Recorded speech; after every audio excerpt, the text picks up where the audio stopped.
The thunderous roar of 1,000 engines filled the sky above Mannheim as Sergeant Klaus Weber pressed his eye to the rangefinder of his 88mm flak gun. What he saw that September morning in 1943 would shatter every assumption the German High Command had made about their mighty anti-aircraft defenses. Wave after wave of American B-17 flying fortresses stretched beyond the horizon, their aluminum bodies glinting like deadly silver specks against the dawn sky. Weber's hands trembled as he realized the terrible truth. His crew's celebrated 88mm cannon, the weapon that had terrorized Allied pilots for years, was about to face an enemy it simply couldn't stop. This is the untold story of how Germany's most feared anti-aircraft gunners discovered their limitations the hard way, and why their desperate admissions would change the course of the air war forever. Before we jump back in, tell us where you're tuning in from, and if this story touches you, make sure you're subscribed, because tomorrow I've saved something extra special for you. The autumn of 1943 found the German Luftwaffe's ground defenses stretched to their breaking point across the industrial heartland of the Reich. Flak Regiment 26, stationed around the critical manufacturing centers of Western Germany, had grown accustomed to dealing with smaller Allied bombing formations, 50, maybe 80 aircraft at most. Their 88mm guns had earned a fearsome reputation, downing hundreds of Allied bombers and fighters since the war's early days. But nothing could have prepared them for what American strategic bombing doctrine was about to unleash. Sergeant Weber had been operating Flak 88 guns since 1940, when the weapons were still primarily used against ground targets during the Wehrmacht's lightning advance through France. By 1943, his battery of 4 guns positioned on the outskirts of Mannheim had become experts at intercepting the increasingly frequent Allied raids. Weber's crew, Corporal Heinrich Braun on the loading mechanism, Private Josef Kellner handling ammunition, and Private Franz Müller operating the electrical firing system, had developed an almost mechanical precision in their deadly work. The morning of September 15th began like any other. The air raid sirens had been wailing since 0630 hours, but initial Luftwaffe reconnaissance reports suggested another modest formation approaching from the west. Weber's battery commander, Lieutenant Otto Richter, had positioned his guns according to standard defensive doctrine, overlapping fields of fire covering the most likely approach vectors to the city's chemical plants and rail yards. At 0715 hours, the first wave became visible on the horizon.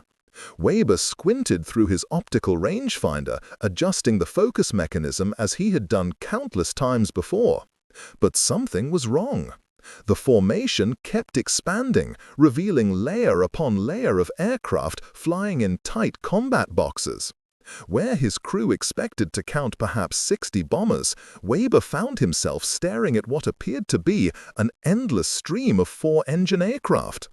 "Mein Gott," whispered Corporal Braun, his usual confidence replaced by something approaching awe. "How many are there?" Weber didn't answer immediately. He was too busy trying to process what his rangefinder was telling him. The lead elements were B-17 flying fortresses, flying at approximately 26,000 feet, well within range of his 88mm guns. Behind them came more formations, stacked at different altitudes, creating a 3-dimensional aerial armada that seemed to fill the entire western sky. Lieutenant Richter's voice crackled over the battery's field telephone. "All guns, prepare for action. Enemy formation estimated at standby." The line went silent for nearly 30 seconds before Richter's voice returned, noticeably less steady. "Enemy formation now estimated at over 800 aircraft. Repeat, over 800 aircraft." The number hit Weber's crew like a physical blow. 800 bombers meant 1,600 tons of bombs at minimum, assuming each aircraft carried only a standard load. It meant thousands of defensive machine guns that would fill the sky with lead the moment his battery opened fire. Most importantly, it meant his 4 88mm guns would be facing odds of 200 to 1. Private Kellner, barely 18 years old and relatively new to the crew, looked up from the ammunition storage pit with undisguised fear in his eyes. "Sergeant, how do we stop that many planes?" The question hung in the morning air like smoke from a distant fire.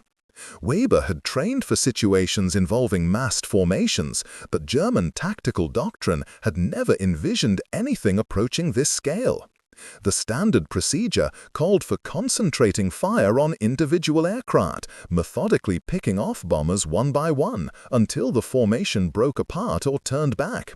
Against 50 or 60 aircraft, this approach could be devastatingly effective. Against 800, it was a mathematical impossibility. As the massive formation drew closer, Weber began to grasp the true genius of American strategic bombing theory. The Allies weren't trying to sneak past German defenses or avoid confrontation. Instead, they were overwhelming those defenses through sheer numerical superiority, accepting heavy losses in exchange for guaranteed target destruction. The 88mm gun, for all its legendary accuracy and stopping power, could only engage one target at a time. Even with perfect efficiency, Weber's battery might down 8 or 10 bombers during the entire raid. The remaining aircraft would continue to their targets virtually unopposed. The psychological impact on Weber's crew was immediate and profound. These were men who had grown accustomed to seeing Allied bombers turn away or scatter when faced with concentrated flak fire. They had developed an almost superstitious faith in the power of their weapons to protect the homeland. Now, watching wave after wave of flying fortresses maintain perfect formation despite the obvious presence of German defenses, that faith began to crumble. Lieutenant Richter's tactical situation was becoming increasingly desperate. His battery of 4 guns, supported by lighter 37mm and 20mm weapons, represented the primary air defense for one of Germany's most critical industrial areas. The approaching bomber stream would pass directly over his position in less than 12 minutes, giving him perhaps 8 minutes of effective engagement time as the aircraft flew through his weapons envelope. Weber adjusted his gun's elevation, tracking the lead formation as it approached optimal firing range. The familiar weight of the 88 shell felt reassuring in his hands as he guided it into the breach.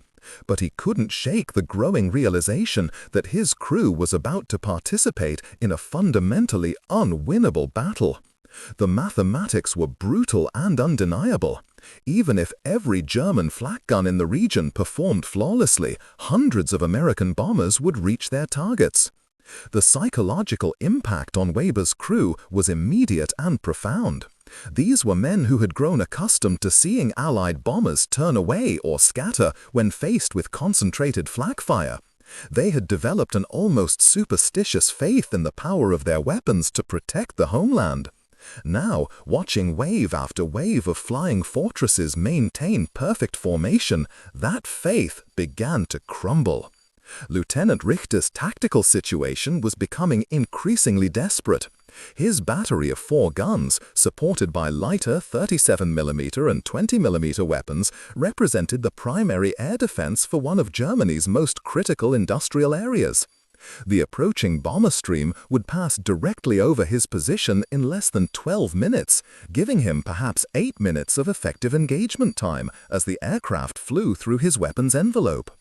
Weber adjusted his gun's elevation, tracking the lead formation as it approached optimal firing range. The familiar weight of the 88 shell felt reassuring in his hands as he guided it into the breach. But he couldn't shake the growing realization that his crew was about to participate in a fundamentally unwinnable battle. The mathematics were brutal and undeniable.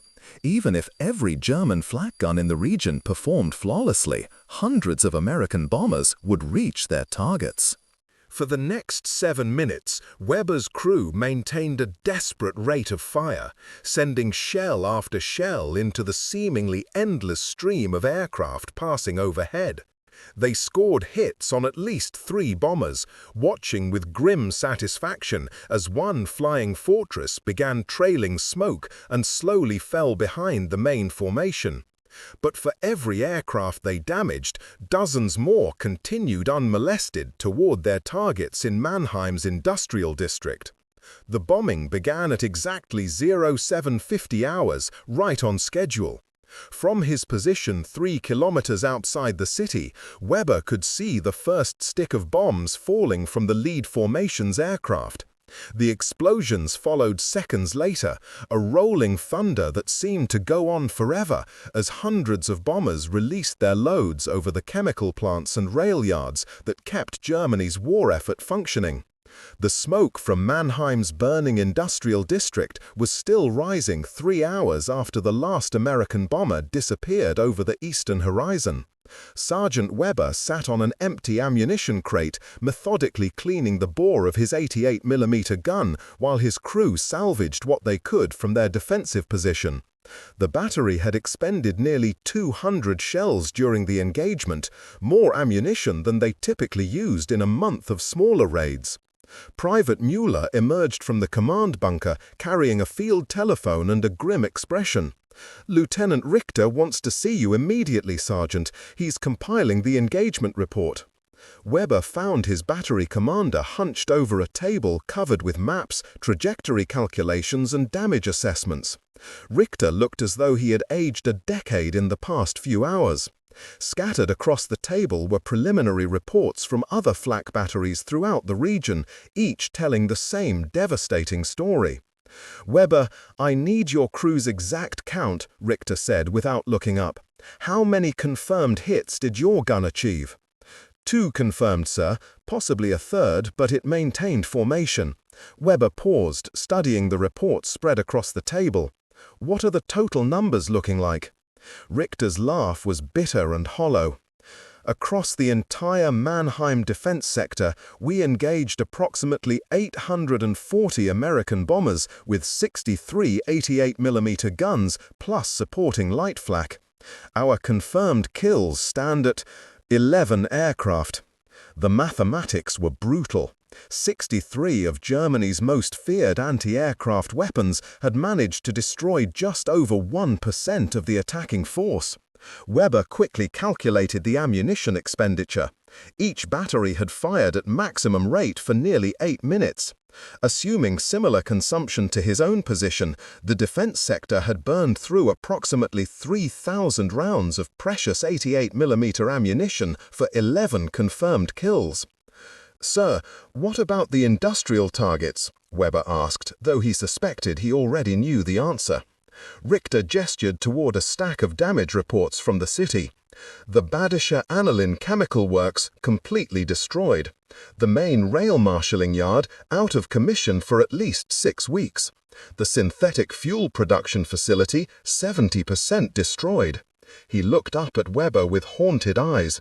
"In 45 minutes, they accomplished what we've been trying to prevent for 3 years.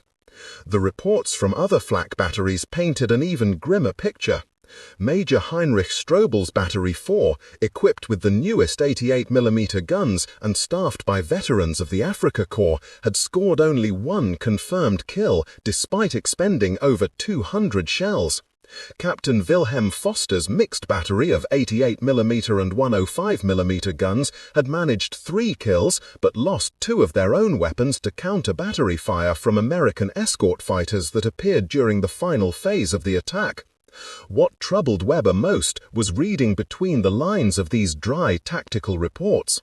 Each document told the story of experienced crews who had suddenly discovered their weapons were fundamentally inadequate for the new reality of strategic bombing. These weren't fresh recruits making beginner mistakes. These were the Luftwaffe's best anti-aircraft gunners being systematically overwhelmed by superior numbers. Lieutenant Richter pulled out a classified communication that had arrived from Flak Regiment headquarters just an hour earlier. "Weber, what I'm about to show you doesn't leave this bunker. The regional command is demanding explanations for our performance today. Preparing and narrating this story took us a lot of time, so if you are enjoying it, subscribe to our channel. It means a lot to us. Now, back to the story. Weber read the message with growing unease. Higher command was attributing the defensive failure to inadequate crew training, improper ammunition selection, and poor tactical positioning. The report completely ignored the fundamental reality that no defensive system could realistically engage nearly 900 aircraft simultaneously with the weapons currently available. Sir, they can't seriously believe we could have stopped that formation with better training, Weber said, handing back the document. Richter's expression darkened. That's exactly what they believe, or at least what they're claiming to believe. The official position is that German flak defenses remain capable of protecting the Reich's industrial capacity against any Allied attack. He paused, lowering his voice. Unofficially, there are discussions about completely reorganizing our defensive doctrine. Weber spent the next hour reviewing engagement data from across the Western defensive sectors. The pattern was consistent and deeply troubling.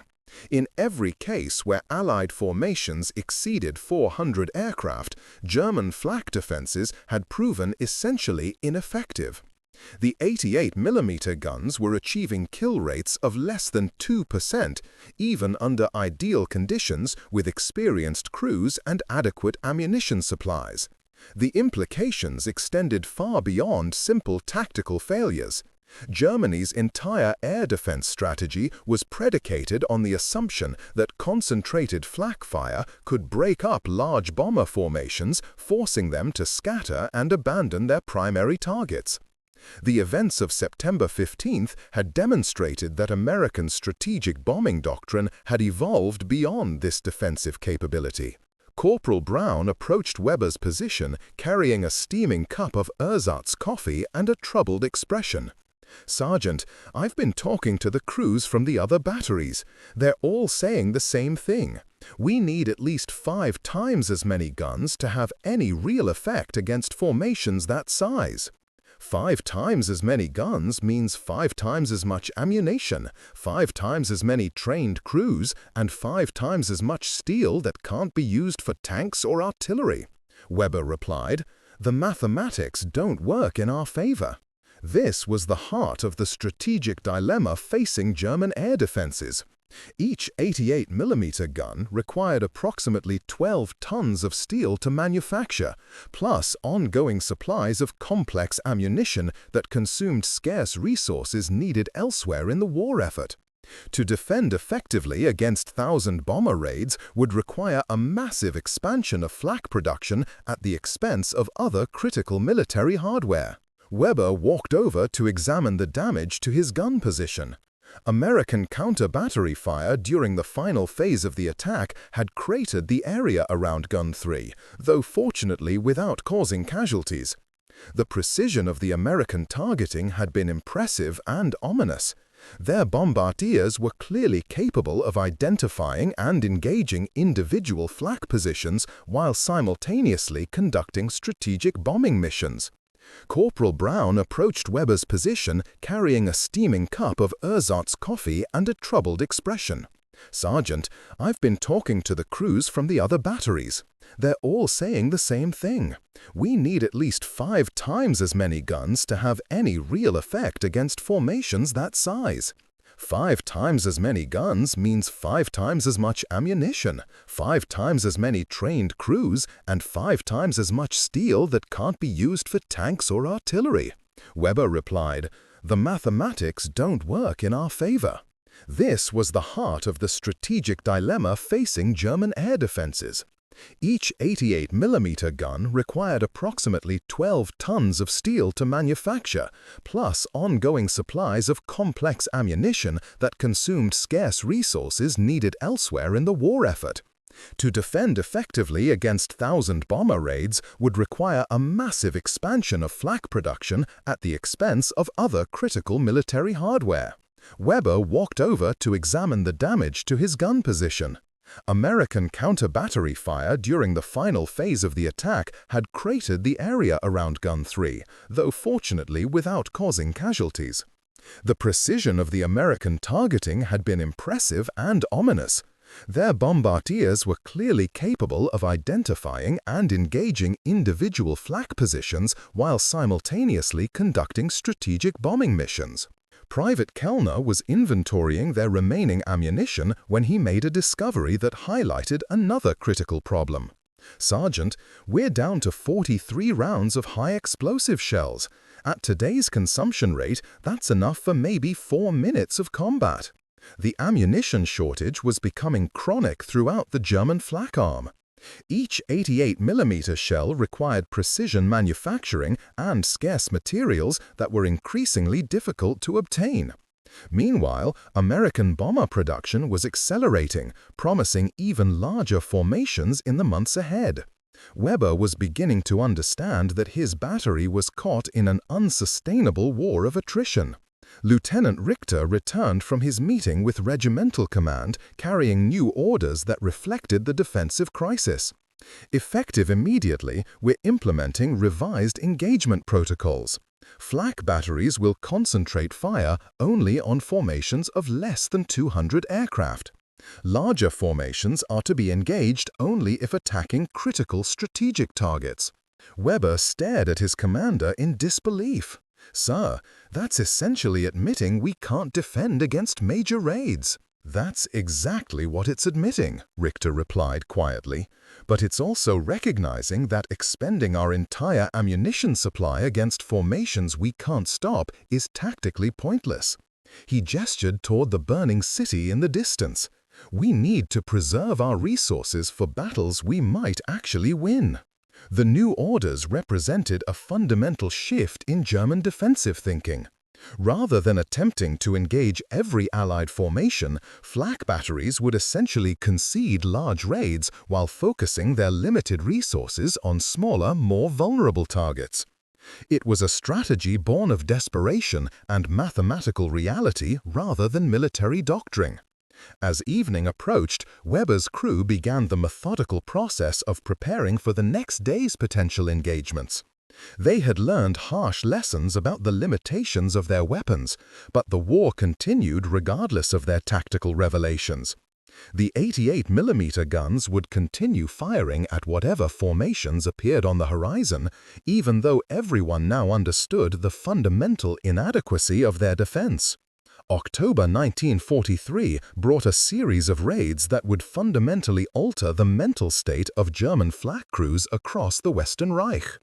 3 weeks after the devastating Mannheim attack, Sergeant Weber's battery found itself reassigned to defend the synthetic oil facilities around Gelsenkirchen, a move that reflected the Wehrmacht's burning desperation to protect Germany's dwindling fuel production capacity. The new position offered Weber's crew their first glimpse of how the thousand-bomber phenomenon was spreading throughout German air defenses. Flak Obergefreiter Ernst Davidson, a veteran gunner from Battery 7, had been transferred from the Ruhr Valley after his original unit suffered what military psychiatrists were beginning to classify as combat fatigue syndrome, a condition previously associated only with frontline infantry troops. "You haven't seen anything yet," Davidson warned Weber during their first evening in the new position. "Wait until you face your third or fourth raid of that size. The sound alone starts getting to you, that continuous drone of engines that goes on for 20 minutes straight. Your hands shake when you're trying to set fuses because you know it doesn't matter what you do." Davidson's words proved prophetic. On October 14th, radar stations along the coast began reporting another massive formation over England. By 8 a.m. hours, Luftwaffe reconnaissance flights confirmed what Weber's crew had learned to dread. Over 900 American bombers were crossing the English Channel in broad daylight, escorted by hundreds of long-range fighters. This time, however, Weber noticed something different in his crew's behavior. Private Kellner, who had shown remarkable courage during the Mannheim raid, was visibly trembling as he loaded shells into the ammunition hoists. Corporal Braun kept checking and rechecking the gun's mechanical systems, performing the same adjustments repeatedly in what appeared to be an unconscious nervous habit. The most disturbing change was in Private Mueller, who had begun muttering calculations under his breath. Not tactical computations, but obsessive mathematical exercises about probability and survival odds. 900 bombers, each with 10 crew members, that's 9,000 Americans flying overhead while we have maybe 200 guns in the entire sector, he whispered while adjusting the electrical firing mechanism. 200 guns against 900 targets means each gun needs to down 4.5 bombers to achieve parity, but we know we can't even achieve a 2% kill rate. Lieutenant Richter's pre-engagement briefing revealed the extent to which higher command was struggling to maintain morale among flak crews. New propaganda materials emphasized the heroic nature of anti-aircraft defense, but Weber noticed that the tactical portions of the briefing had become increasingly vague and unrealistic. Officers were being instructed to emphasize crew performance metrics while avoiding discussion of actual strategic outcomes. Today's formation represents another opportunity to demonstrate the effectiveness of German air defenses, Richter announced to the assembled battery commanders, though his tone suggested he believed none of what he was saying. Intelligence indicates the enemy formation may be less cohesive than previous raids, offering improved engagement opportunities. Weber exchanged glances with his crew. They had learned to decode the euphemisms that characterized official communications about large-scale raids. Less cohesive formation typically meant the Americans were flying in tighter defensive boxes with improved fighter escort. Improved engagement opportunities usually indicated that German fighters would be unavailable, leaving flak batteries to face the bombers alone. The raid began at 0920 hours with a psychological intensity that Weber's crew had never experienced. The approaching bomber stream seemed even more massive than previous formations, flying in layered combat boxes that created a three-dimensional wall of aircraft stretching from horizon to horizon. More disturbing still, the Americans had refined their defensive tactics based on previous engagements with German flak. Instead of maintaining rigid formations that passed quickly over individual gun positions, the bomber stream had been organized to maximize the time spent over German defensive sectors. Wave after wave of aircraft appeared at slightly different altitudes and headings, ensuring that flak crews would be forced to engage continuously for nearly 30 minutes rather than the 8 or 10 minutes typical of earlier raids. Weber's gun began firing at maximum rate, but he quickly noticed that his crew's efficiency was deteriorating under the psychological pressure of the prolonged engagement. Kellner was fumbling with shell-loading procedures he had mastered months earlier.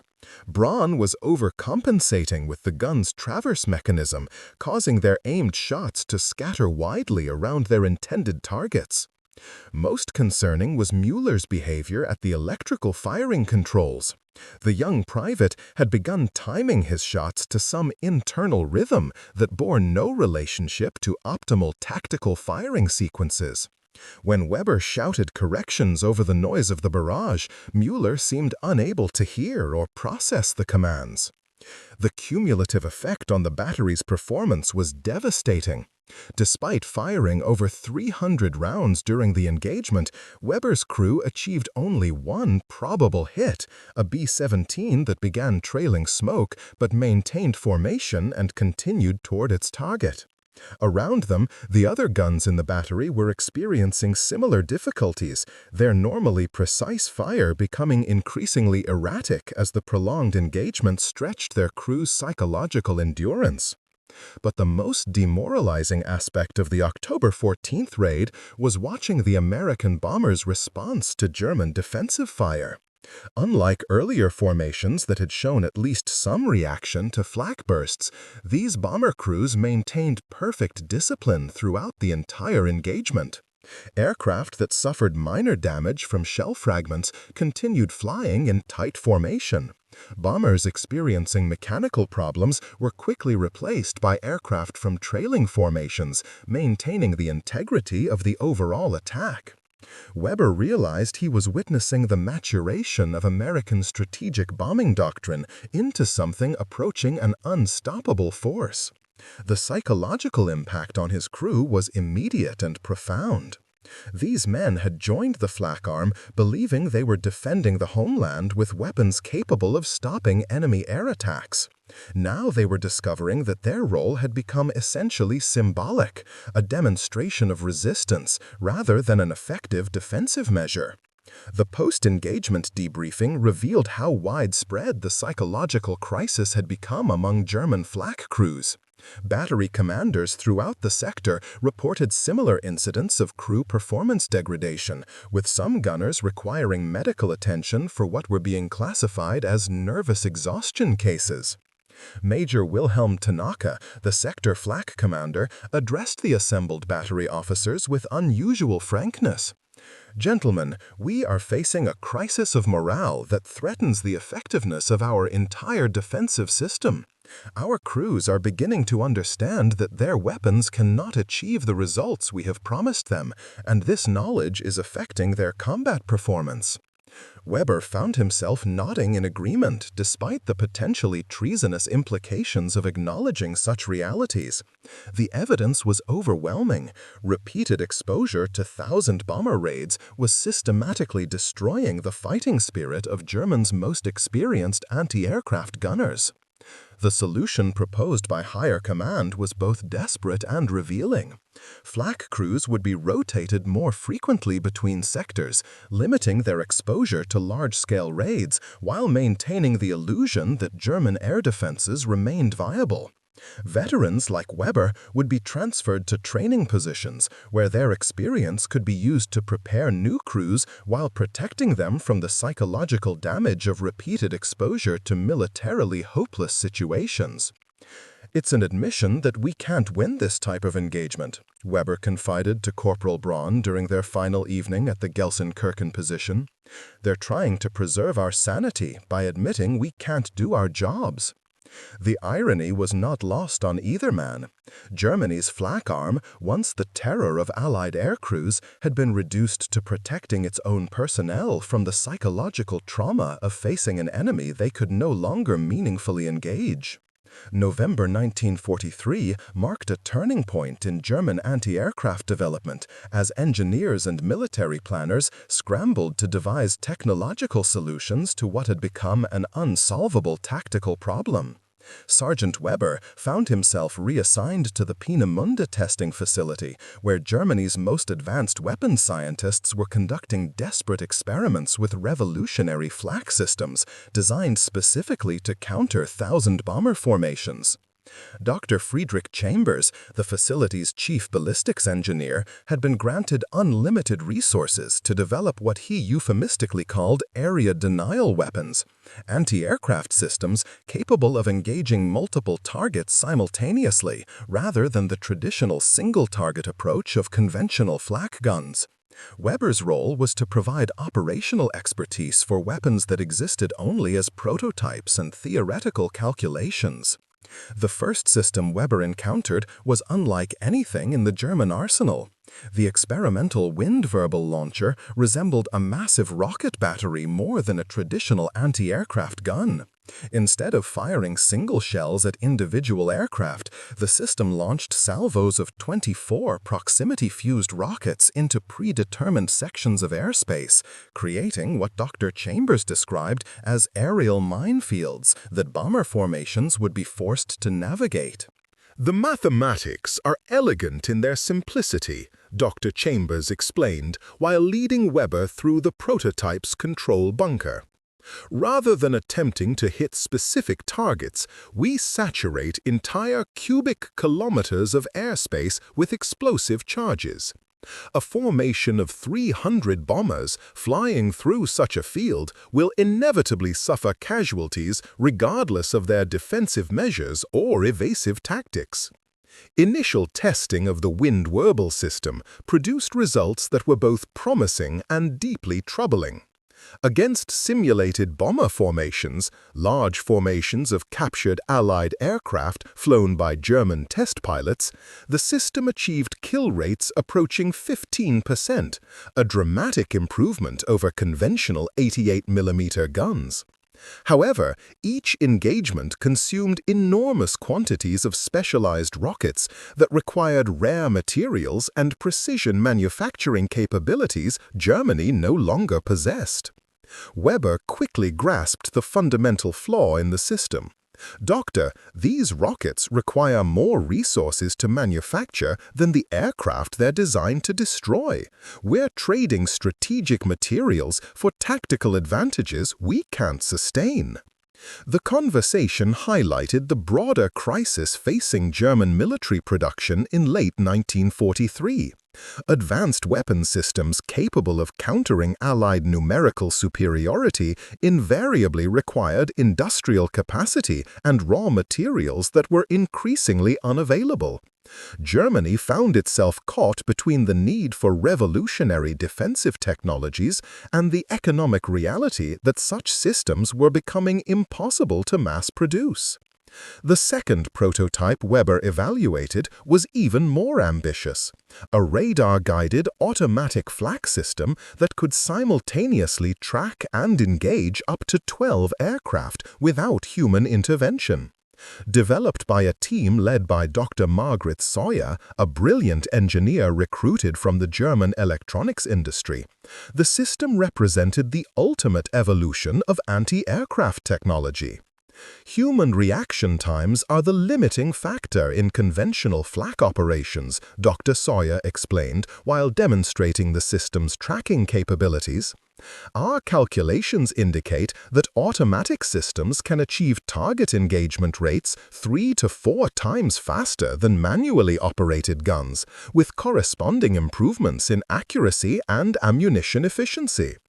The automatic system's performance during controlled tests was impressive. Weber watched as the prototype simultaneously engaged 8 remotely controlled target drones, achieving a hit rate of 75% while consuming significantly less ammunition than conventional manual systems would require for the same engagement. The technology seemed to offer a genuine solution to the numerical challenges posed by thousand bomber formations. However, field testing under realistic conditions revealed critical vulnerabilities that laboratory demonstrations had failed to identify. The radar systems required for automatic target tracking were extremely susceptible to electronic countermeasures, which American forces had begun deploying systematically during large-scale raids. Chaff clouds and jamming devices could render the automatic systems completely ineffective, leaving them unable to distinguish between genuine targets and electronic decoys. Weber participated in a particularly revealing test where American electronic warfare specialists, captured during previous raids and convinced to cooperate, demonstrated how easily the automatic systems could be defeated. Within minutes of activating their countermeasures equipment, the sophisticated German tracking systems were firing randomly at empty patches of sky, while actual target aircraft maneuvered freely through their engagement zones. The Americans have been developing electronic countermeasures specifically to defeat systems like this, explained Technical Sergeant Robert Hayes, one of the captured specialists. "Your automatic trackers are more vulnerable to jamming than human operators because they can't distinguish between real targets and electronic phantoms." This revelation forced German engineers to confront an uncomfortable reality. Technological superiority alone could not overcome the fundamental strategic advantages enjoyed by Allied forces. Every German innovation prompted corresponding American countermeasures, creating an arms race that Germany's diminished industrial capacity could not sustain. The third system Weber evaluated represented perhaps the most desperate attempt to achieve technological parity with Allied numerical superiority. The Luftsperr system was essentially a network of explosive charges suspended from weather balloons, designed to create aerial barriers that bomber formations could not penetrate without suffering catastrophic losses. Colonel Heinrich Becker, the project's military coordinator, outlined the system's strategic concept with characteristic German thoroughness. Conventional defensive systems attempt to intercept aircraft after they have entered German airspace. The Luftsperr system denies access to that airspace entirely, forcing enemy formations to choose between abandoning their missions or accepting unacceptable casualty rates. Initial deployments of the Luftsperr system produced mixed results that highlighted both its potential and its limitations. Allied formations encountering the aerial barriers were indeed forced to alter their flight paths, sometimes abandoning primary targets in favor of secondary objectives that lay outside the protected zones.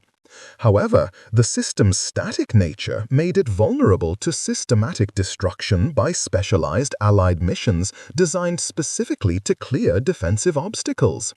Weber observed one such clearing operation from a forward observation post near Hamburg. A formation of 96 American P-51 Mustangs systematically destroyed an entire Luftsperr barrier in less than 20 minutes, using specialized incendiary ammunition designed to detent the suspended charges. The destruction of weeks of preparation work in a matter of minutes demonstrated the system's fundamental vulnerability to dedicated countermeasures. More disturbing still was the resource calculation behind the Luftsperr deployments. Each barrier required approximately 2,000 explosive charges, along with corresponding numbers of weather balloons, suspension cables, and triggering mechanisms. The industrial capacity required to deploy such systems on a strategic scale exceeded Germany's available manufacturing resources by a factor of 10. Dr. Chambers summarized the situation with characteristic German precision during Weber's final briefing at Peenemünde. "We have successfully developed multiple systems capable of engaging large-scale bomber formations with unprecedented effectiveness. Unfortunately, we lack the industrial capacity to deploy these systems in quantities sufficient to affect strategic outcomes." Weber found himself pondering the broader implications of what he had witnessed. Germany's scientific and engineering capabilities remained world-class, capable of developing revolutionary weapon systems that surpassed anything in the Allied arsenal. However, the strategic bombing campaign had so severely damaged German industrial capacity that these technological achievements could not be translated into practical military advantages. The irony was profound and depressing.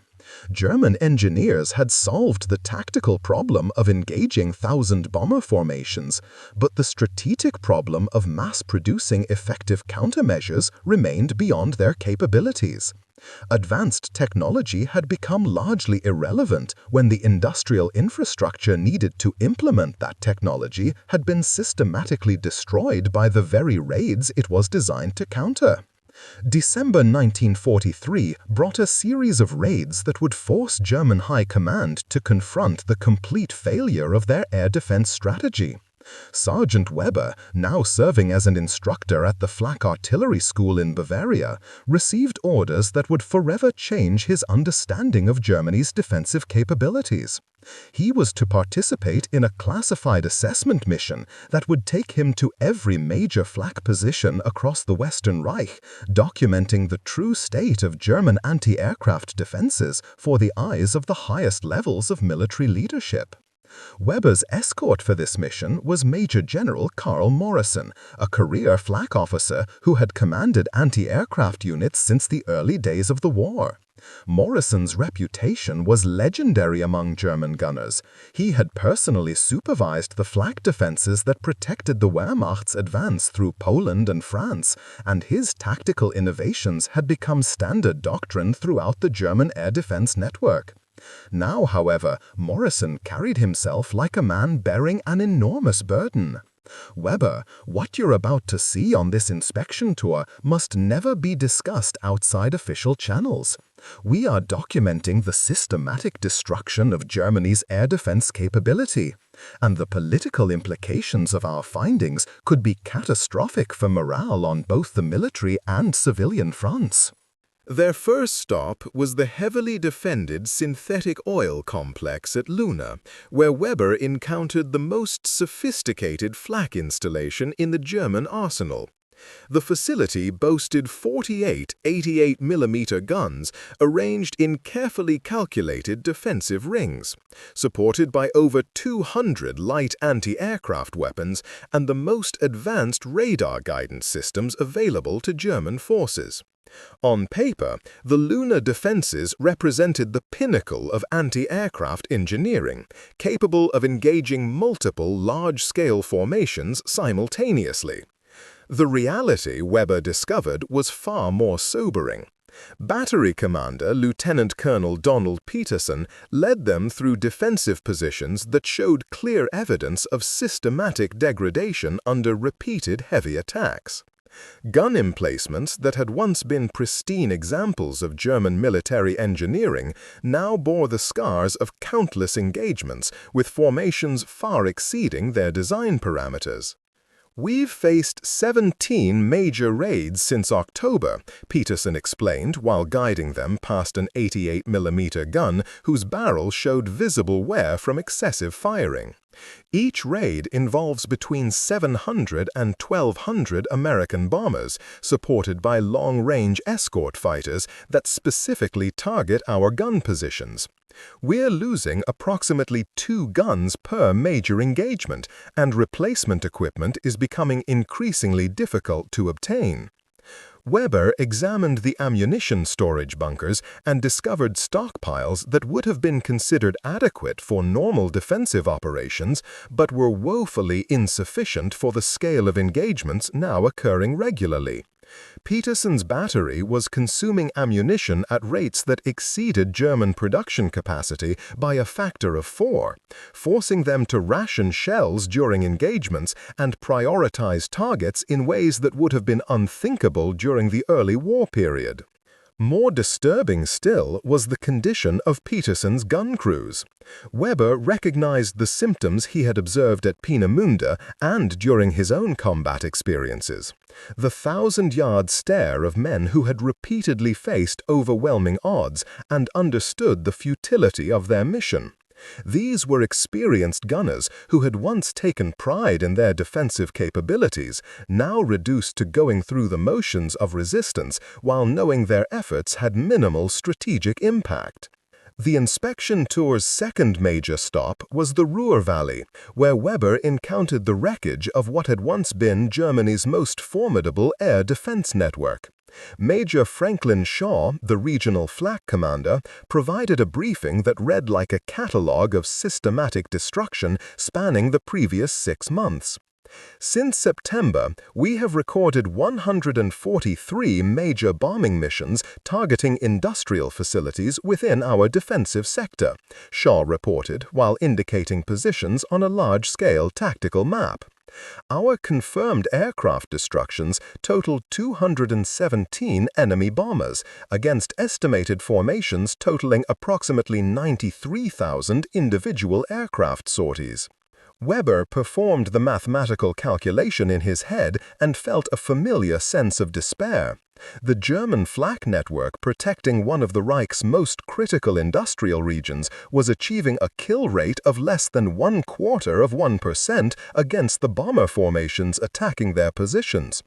Even accounting for aircraft damaged but not destroyed, the defensive effectiveness was so low as to be militarily insignificant. Shaw's detailed records revealed additional disturbing trends that highlighted the accelerating collapse of German defensive capabilities. American bomber formations were becoming larger and more sophisticated, with individual raids now routinely exceeding 1,400 aircraft. Meanwhile, German flak ammunition production was declining due to raw material shortages and the systematic bombing of manufacturing facilities. "We're losing this war of attrition on every measurable front," Shaw admitted during a private conversation with Morrison and Weber. "Our ammunition consumption exceeds production, our gun losses exceed replacement capacity, and our crew casualties are approaching levels that threaten the viability of organized defensive operations." The third inspection site provided Weber with his most devastating insights into the collapse of German air defenses. The ball bearing manufacturing complex at Schweinfurt had been targeted by repeated massive raids, each defended by what German tactical doctrine considered an impregnable flak network. Colonel Martha Stevens, the facility's defense coordinator, walked them through the ruins of defensive positions that told the story of systematic destruction over a period of months. "The Americans have refined their tactical approach based on our defensive responses," Stevens explained while indicating the remains of an 88mm battery position. "They now coordinate their attacks to specifically target our flak installations during the initial phase of each raid, using specialized armor-piercing bombs designed to penetrate our concrete emplacements." Weber examined the bomb damage and realized he was seeing evidence of a fundamental shift in American strategic bombing doctrine. Rather than simply accepting flak casualties as an unavoidable cost of strategic bombing, American planners were now systematically targeting German defensive positions as primary objectives. This represented a level of tactical sophistication that German defensive planning had never anticipated. The implications were staggering. German flak positions, once considered defensive assets, were becoming liabilities that attracted concentrated enemy attention. American formations were now allocating specific aircraft and specialized ordnance to the destruction of anti-aircraft installations, ensuring that each successive raid faced progressively weaker defensive opposition. Stevens provided detailed documentation of a phenomenon that Weber had suspected but never seen quantified. American counterflak tactics were achieving destruction rates of German defensive positions that exceeded the replaceable capacity of German military industry by a factor of 7. Each major raid was systematically reducing German defensive capabilities while simultaneously destroying the infrastructure needed to rebuild those capabilities. Major General Morrison's final briefing session, conducted in a secure facility outside Munich, brought together the accumulated evidence from their inspection tour into a comprehensive assessment that would forever change Weber's understanding of Germany's strategic situation. Morrison's analysis was methodical, thorough, and utterly devastating in its implications. "Gentlemen, our inspection has documented the complete failure of German air defense strategy against large-scale Allied bombing operations," Morrison began, his voice carrying the weight of a career military officer acknowledging the collapse of everything he had worked to build. "The evidence is overwhelming and undeniable. Our current defensive systems cannot meaningfully impede Allied strategic bombing missions." Morrison's statistical summary was brutal in its precision. German flak networks were consuming resources at unsustainable rates, while achieving kill ratios that had no significant impact on Allied operational capabilities. Meanwhile, American bombing accuracy was improving with each major raid, systematically destroying the industrial facilities needed to maintain German defensive operations. "The mathematical reality is inescapable," Morrison continued, referencing detailed calculations prepared by the German General Staff. "To achieve defensive effectiveness against current Allied formation sizes would require expanding our flak networks by a factor of 15, consuming industrial resources equivalent to the entire Wehrmacht's armored vehicle production." Weber found himself staring at charts and graphs that documented the systematic destruction of German defensive capabilities with scientific precision. Every metric indicated accelerating collapse. Ammunition shortages, equipment losses, crew casualties, and industrial production failures were combining to create a defensive crisis that would soon become militarily catastrophic. The most damning evidence came from Morrison's analysis of Allied tactical evolution. American bomber formations were becoming larger, better protected, and more sophisticated at unprecedented rates. Meanwhile, German defensive capabilities were declining due to resource constraints and systematic destruction of supporting infrastructure. The two trend lines were diverging in ways that made continued resistance increasingly meaningless. Our flak crews are performing their duties with exemplary courage and professionalism, Morrison concluded, his tone suggesting enormous respect for the men who continued fighting despite impossible odds. However, courage and professionalism cannot overcome the fundamental mathematical realities we now face. Our defensive systems have been rendered obsolete by enemy capabilities we cannot match with available resources. Weber left the briefing session with a profound understanding of why his experiences at Mannheim, Gelsenkirchen, and Peenemünde had felt so futile. German air defenses weren't failing due to inadequate training, poor tactics, or insufficient dedication from their crews. They were failing because the strategic balance of the air war had shifted beyond any possibility of German recovery. The final revelation came when Morrison shared classified intelligence about Allied production capabilities that put German defensive challenges into global perspective. American bomber production was accelerating towards monthly totals that exceeded Germany's entire pre-war aircraft manufacturing capacity. Meanwhile, German production of defensive equipment was declining due to strategic bombing of the very facilities needed to maintain anti-aircraft operations. We are witnessing the industrial defeat of German air defenses, Morrison explained during their final conversation. The enemy has achieved production superiority so complete that our defensive efforts have become strategically irrelevant. We can continue fighting, but we cannot change the fundamental outcome of this campaign. Weber realized he was participating in the documentation of one of history's most complete military defeats, the systematic destruction of an entire defensive system by an enemy with overwhelming industrial and technological advantages. The 1,000 bomber raids that had seemed like isolated tactical challenges were actually components of a strategic campaign designed to render German air defenses completely ineffective. The admission that 88mm guns could not stop 1,000 bomber raids was not simply a tactical acknowledgement, it was recognition that Germany had lost the industrial war that determined the outcome of modern military conflicts.